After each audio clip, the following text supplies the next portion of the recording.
10 ఏళ్ల పాటు నిర్విరామంగా నడిచిన చేనేత మగ్గం మోగబోతోంది. తెలంగాణ సంస్కృతి సాంప్రదాయాల్లో భాగంగా మారిన చేనేత వస్త్రాలు తమ ప్రాభవాన్ని కోల్పోతున్నాయి.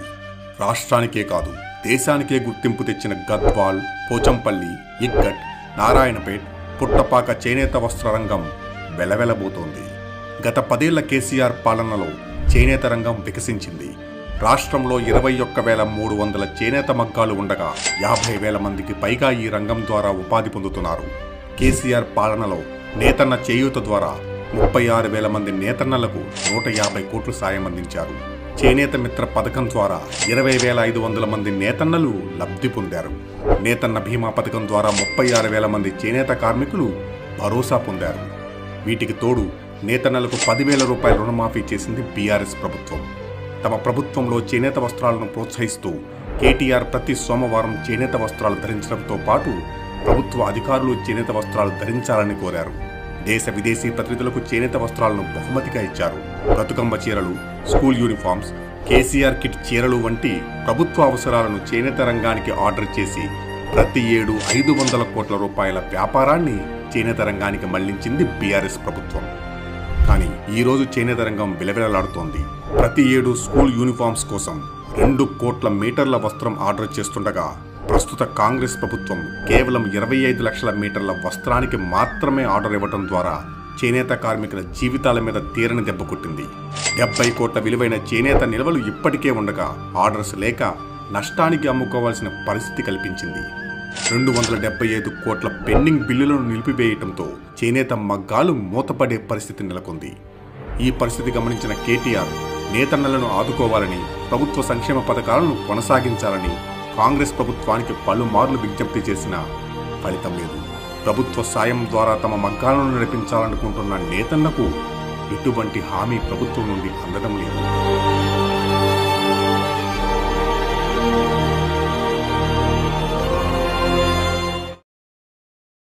రాష్ట్రంలో నో లా, నో ఆర్డర్. రాష్ట్రంలో శాంతి భద్రతలు పూర్తిగా అడుగంటిపోవటం ఆందోళన కలిగిస్తుంది.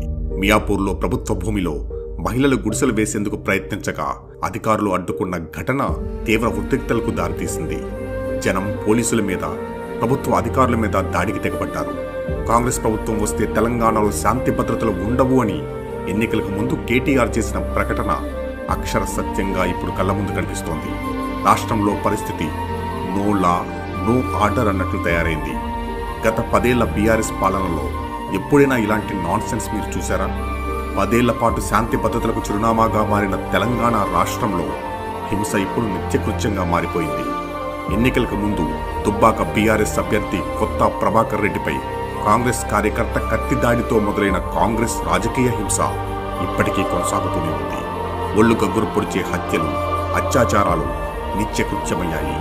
ముఖ్యమంత్రి తన పీఆర్ స్టంట్లతో బిజీగా ఉండగా ప్రభుత్వం, పోలీసులు చోద్యం చూస్తున్నారు. మొన్నటికి మొన్న నారాయణపేట జిల్లా ఉక్కూరు మండలంలో దారుణం. అందరూ చూస్తుండగానే సంజీవ్ అనే వ్యక్తిని కర్రలతో కొట్టి చంపిన పైనం. 6 ఏళ్ల బాలికను ఎత్తుకెళ్లి అత్యాచారం చేసి హత్య చేసిన కామాంధుడు. ఆసిఫ్ నగర్ పోలీస్ స్టేషన్ పరిధిలో కుత్బుద్దీన్ అనే యువకుడిపై కత్తులతో విచక్షణారహితంగా పొడిచి పారిపోయిన గుర్తు తెలియని వ్యక్తులు. హైదరాబాద్ అయ్యప్ప సొసైటీలో ఉన్న CGR స్కూల్ హాస్టల్లో వాటర్ నింపుతుండగా తమ వాహనం పోవటానికి లేకుండా అడ్డు పెడతావా అంటూ కొందరు యువకులు వాటర్ ట్యాంకర్ డ్రైవర్ సయ్యద్ సలీంని తల పగిలేలా కొట్టారు. ఇలా చెప్పుకుంటూ పోతే ఎన్నో అరాచకాలతో తెలంగాణ అట్టుడికిపోతోంది. తెలంగాణ ఏర్పడిన తర్వాత 10 ఏళ్లు పకడ్బందీగా శాంతి భద్రతలు ఉండటంతో గుండె మీద చెయ్యి వేసుకుని నిబ్బరంగా ముందుకు సాగింది. పాత గాయాలను మరచి ప్రగతి పథం వైపు దూసుకుపోయింది. కానీ కాంగ్రెస్ పాలనతో నాటి పాత గాయాలు మళ్లీ తిరగబడుతున్నాయేమోనని అనుమానంగా ఉంది. నిబ్బరంగా ఉన్న తెలంగాణ భయం నీడలోకి జారిపోతోంది. తెలంగాణకు ఆర్థిక చోదక శక్తిలా ఉన్న హైదరాబాద్ నగరం అభివృద్ధికి దూరమై అంధకారంలోకి నెట్టివేయబడుతోంది.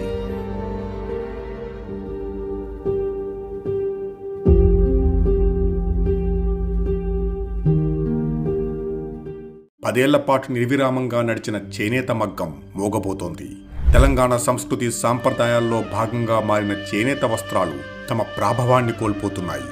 రాష్ట్రానికే కాదు దేశానికే గుర్తింపు తెచ్చిన గద్వాల్, పోచంపల్లి, ఇక్కట్, నారాయణపేట్, పుట్టపాక చేనేత వస్త్ర రంగం వెలవెలబోతోంది. గత 10 ఏళ్ల కేసీఆర్ పాలనలో చేనేత రంగం వికసించింది. రాష్ట్రంలో 21,300 చేనేత మగ్గాలు ఉండగా 50,000 మందికి పైగా ఈ రంగం ద్వారా ఉపాధి పొందుతున్నారు. కేసీఆర్ పాలనలో నేతన్న చేయూత ద్వారా 36,000 మంది నేతన్నలకు 150 కోట్లు సాయం అందించారు. చేనేత మిత్ర పథకం ద్వారా 20,500 మంది నేతన్నలు లబ్ధి పొందారు. నేతన్న బీమా పథకం ద్వారా 36,000 మంది చేనేత కార్మికులు భరోసా పొందారు. వీటికి తోడు నేతన్నలకు 10,000 రూపాయల రుణమాఫీ చేసింది బీఆర్ఎస్ ప్రభుత్వం. తమ ప్రభుత్వంలో చేనేత వస్త్రాలను ప్రోత్సహిస్తూ కేటీఆర్ ప్రతి సోమవారం చేనేత వస్త్రాలు ధరించడంతో పాటు ప్రభుత్వ అధికారులు చేనేత వస్త్రాలు ధరించాలని కోరారు. దేశ విదేశీ ప్రతినిధులకు చేనేత వస్త్రాలను బహుమతిగా ఇచ్చారు.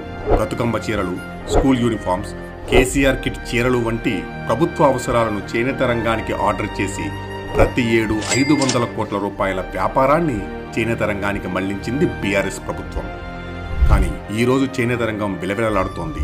ప్రతి ఏడు స్కూల్ యూనిఫామ్స్ కోసం 2 కోట్ల మీటర్ల వస్త్రం ఆర్డర్ చేస్తుండగా ప్రస్తుత కాంగ్రెస్ ప్రభుత్వం కేవలం 25 లక్షల మీటర్ల వస్త్రానికి మాత్రమే ఆర్డర్ ఇవ్వడం ద్వారా చేనేత కార్మికుల జీవితాల మీద తీరని దెబ్బ కొట్టింది. 70 కోట్ల విలువైన చేనేత నిల్వలు ఇప్పటికే ఉండగా ఆర్డర్స్ లేక నష్టానికి అమ్ముకోవాల్సిన పరిస్థితి కల్పించింది. 275 కోట్ల పెండింగ్ బిల్లులను నిలిపివేయటంతో చేనేత మగ్గాలు మూతపడే పరిస్థితి నెలకొంది. ఈ పరిస్థితి గమనించిన కేటీఆర్ నేతన్నలను ఆదుకోవాలని, ప్రభుత్వ సంక్షేమ పథకాలను కొనసాగించాలని కాంగ్రెస్ ప్రభుత్వానికి పలుమార్లు విజ్ఞప్తి చేసినా ఫలితం లేదు. ప్రభుత్వ సాయం ద్వారా తమ మగ్గాలను నడిపించాలనుకుంటున్న నేతన్నకు ఎటువంటి హామీ ప్రభుత్వం నుండి అందడం లేదు.